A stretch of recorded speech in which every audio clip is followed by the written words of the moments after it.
You're one of the President Trump's closest advisors. Are you comfortable? I spoke to President Trump just a little over an hour ago. Absolutely love him. I love him. I have so much faith in him. I have complete faith that he is going to hit a home run, but he is walking in to a trap. He is walking into a rigged debate. He is walking into an arena filled with people that want to murder him. He's going to stand 10 feet away from Joe Biden, who wants to put him in prison the rest of his life, wants him to die and rot in prison. All this time, MAGA's been telling us that Donald Trump is a badass that makes world leaders shake in their boots. But then suddenly Sleepy Joe and them, those weak, safe space needing Democrats, are relentless warriors trying to kill Donald Trump. And they really got to make up their minds. He's at the same time he's trying to run for president again, he's having to put everything he has into defending himself against these rigged trials and this unbelievable perversion of our justice system. And the Democrats aren't sorry about it. They aren't going to back off of what they are doing. They literally want him dead. Benny Thompson introduced a bill to take away his Secret Service protection. That's how serious they are. They want President Trump dead. They want to lock him up in jail for the rest of his life so that he dies in jail. And they want to take away his Secret Service protection so that he is murdered somewhere in jail, possibly. Now, I don't know if I want these weak-kneed MAGA types running the country. If they're afraid of a napping Joe Biden that can't walk without falling over, how are they going to defend our country from the enemies lurking underneath their beds and in their closets? These talking points don't make any damn sense, especially since Trump is the only one that came close to trying to kill his enemy the last time that these two debated. This debate is being conducted under health and safety protocols designed by the Cleveland Clinic, which is serving as the health security advisor to the commission for all 4 debates. As a precaution, both campaigns have agreed the candidates will not shake hands at the beginning of tonight's debate. What we now know is that Donald Trump had COVID on stage at that debate. He tested positive and intentionally hid it from the debate organizers. Trump also hid it from Chris Christie when the former New Jersey governor helped him with debate prep, all in the same room talking at each other for hours. Christie, you might remember, ended with a case of COVID that landed him in the ICU for a week and left him literally fighting for his life. At a time, again, when there was no vaccine to fight the deadly pandemic, which was causing the largest surge in all-cause mortality in basically a century. So maybe in Marjorie Taylor Greene's eyes, Trump was trying to murder Chris Christie. And I think that's around the time that Christie decided to stop kissing Trump's ass. You said that your wife, Mary Pat, and you had a quote, interesting reaction when you learned this from Mark Meadows' book. What was that reaction? I can't believe Mark Meadows didn't tell me. I mean, You didn't think Trump would have told you? Well, that's obvious, of course. Trump should have told all of us. I would have worn a mask if I knew that. If Mark Meadows knew that somebody that I was sitting across from for 4 days had popped a positive test, he, as the White House Chief of Staff, put aside the president for a second. Obviously, the president, as my friend, should have looked at me and told me that. That's obvious. But I think what's less obvious is that Mark Meadows saved this for his book. Yeah.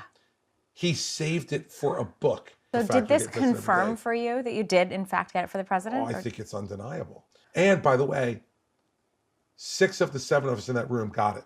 Yeah. Hope Hicks, Bill Stepien, Kellyanne Conway, me, Stephen Miller, and Donald Trump all wound up with COVID in that room. Trump world has been touting the fire-breathing nature of Joe Biden ever since they realized that he wouldn't have constant interruptions in a crowd with some loyalists and sycophants to lean on if he gets stuck trying to make a point. It would save them a lot of energy if they just say that the guy is scared. I'll also tell you something I told President Trump, and I'll tell you as well, is I give him a lot of credit for doing this debate on the terms that were effectively set by Biden. Hosted by CNN in Atlanta without a live audience would be the equivalent of Joe Biden agreeing to do a Fox News hosted debate in Alabama with 3,000 live audience members. So I give Donald Trump a lot of credit for that. If you're going to lead the country, you got to be able to show up, and that's exactly what he's doing. Bro, that's not the flex that you think it is. He complained about the terms that Trump couldn't wait to agree to before saying it's admirable that he'd do it. Was it stupid or was it courageous? And they're also too deluded to realize how pathetic it is to openly admit that Trump would need a live audience at Fox News in Alabama to stand a chance. Vivek doesn't realize he's characterizing Trump as a guy that can only appeal to an adoring crowd from Alabaster, Alabama. And yes, that is a real city. So maybe he should run for governor down there since he can't represent the rest of the country. And by the way, Biden doesn't have an audience either. These outlandish deflections just keep getting worse. I think President Trump, you always make it about, what's, this fake Biden, what's he going to be like when he shows up, if he shows up. I think it's going to be more about what are the moderators going to do, how they're going to try to set President Trump up, limit what he says, mute his microphone, and really make it difficult for him. I think that's going to be the real thing that's going to happen in the debate. And I said something last night on Flashpoint that, the secular media is talking about.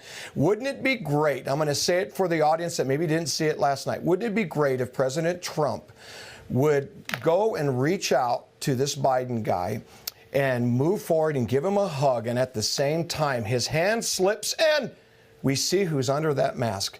Wouldn't that be great for the whole world to see? On top of all these excuses and fake concerns of murder, MAGA pastors like that guy are prophesizing a Scooby-Doo mystery reveal to keep expectations low in case he forgets he's supposed to act like he doesn't enjoy the support of white supremacist terror groups like he did the last time. You have repeatedly criticized the vice president for not specifically calling out Antifa and other left-wing extremist groups.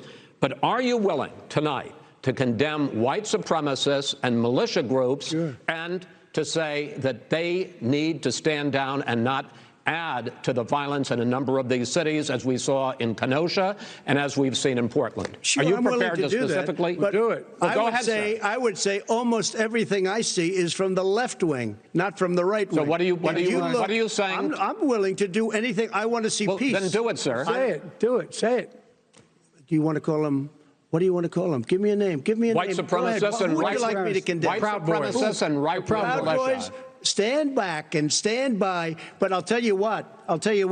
Somebody's got to do something about Antifa and the left, because this is not a right-wing problem. This is a left-wing. This is a left-wing problem. White supremacist. And they were standing by until he called them into action on January 6th.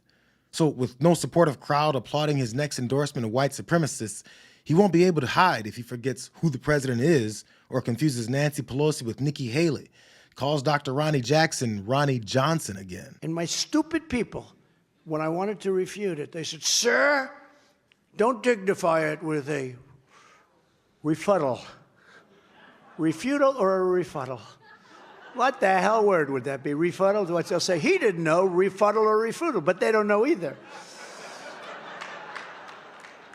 Sir, it should not be dignified, sir. I said, well, I got to fight that. That's the worst thing you could probably say to me would be that. He said, sir. More people would probably let misspeaking or forgetting a word slide. But since Trump has based 90% of his campaign on declaring Sleepy, now lion-hearted Joe, a cognitive mess, he can't get away with simple slip-ups like that. And he wouldn't have to lean on arguing over mental acuity if he had policies and visions that didn't solely have to do with himself and getting revenge over the consequences he faces for his actions. And by the way, you notice how Trump preemptively blames people that'll call out his hypocrisy as soon as he messes up, rather than owning his own mistakes? If I blow it up here, though, they take a perfect, brilliant, beautiful statement that I make. I go for 2 hours without teleprompters. And if I say one word slightly out, they say, he's cognitively impaired.